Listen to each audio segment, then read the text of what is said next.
When I'm out shooting, I try to capture a particular moment in time before it's gone forever. After I press the shutter, I've captured images that now exist only in memories. They're my memories of New York City because I witnessed and captured them with my camera. They're also shared with anyone who lives here as much as with people who have never been here. I love the rhythm of the streets and the randomness of it all. Anything can happen at any time. So many possibilities.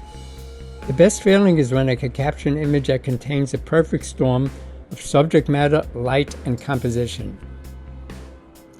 Now I've been shooting for many years. To put things in perspective, I bought my first serious camera when the Beatles were still together. That's a long time ago.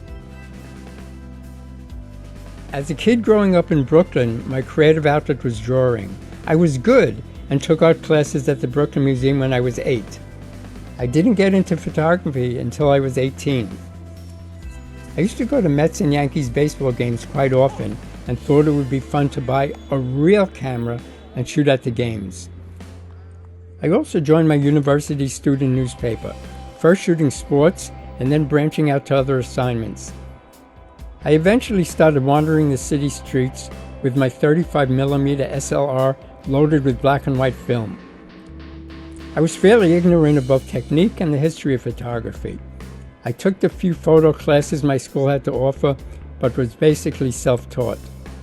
I religiously read pop photo and modern photography magazines and bought most of the volumes of the Life Library of Photography.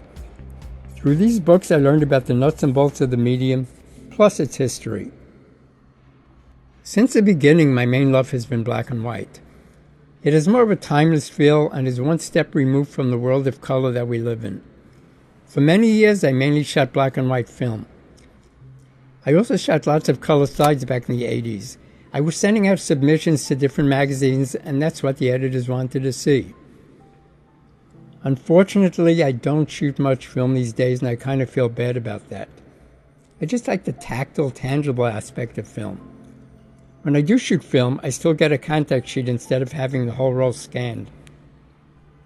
I just pick out the promising frames and then scan those. My negatives and contact sheets will outlive me. With all that being said, I do appreciate the immediacy and convenience of digital. I got to the whole digital thing very late.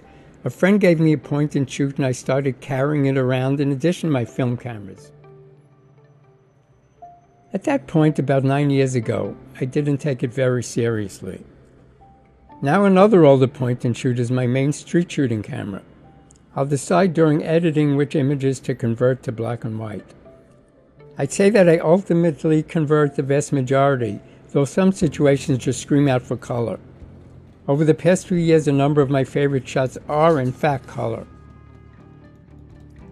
I guess I'm an outlier compared to many other street photographers in regards to equipment and my process in general.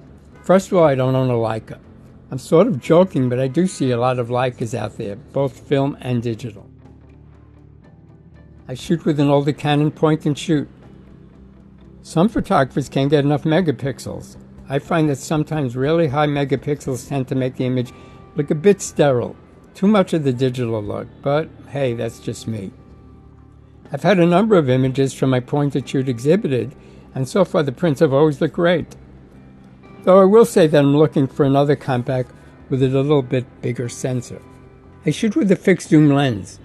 In all my years of shooting film cameras, I never even considered a zoom. Now I'm digging the convenience. I shoot the majority of my street shots at 28mm followed by 35, occasionally 50. I also shoot JPEGs, not RAW. I don't want to spend any more time than I have to editing files at the computer. I do minor tweaks, mostly contrast and brightness. So basically, I just have to follow the path that's right for you. There's not necessarily just one correct way of accomplishing things. It's more about technique than gear.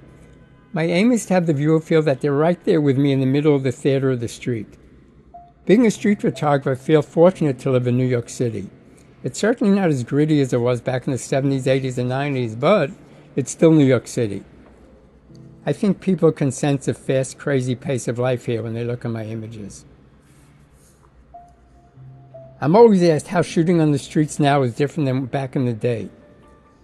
People are much more suspicious with cameras now because of social media, especially if you're photographing kids, which is understandable.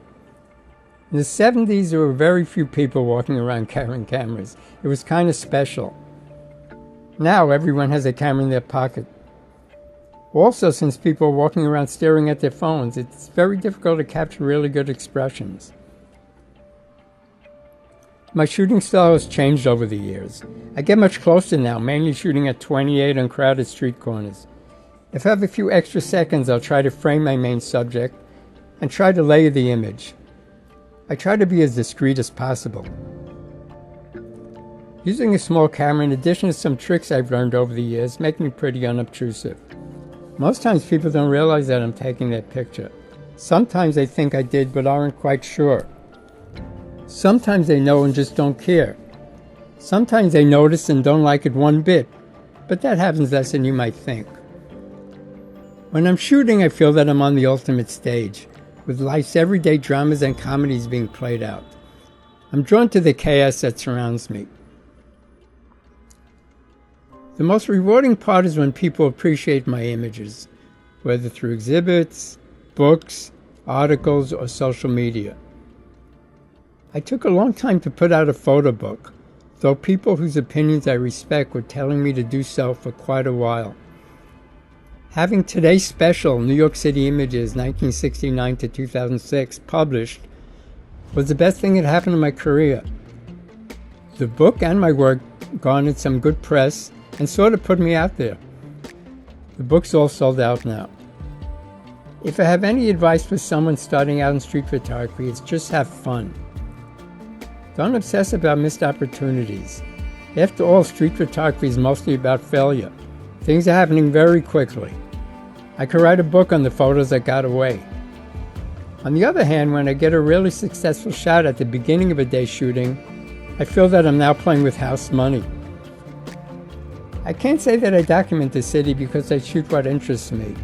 I prefer to call myself an urban observer.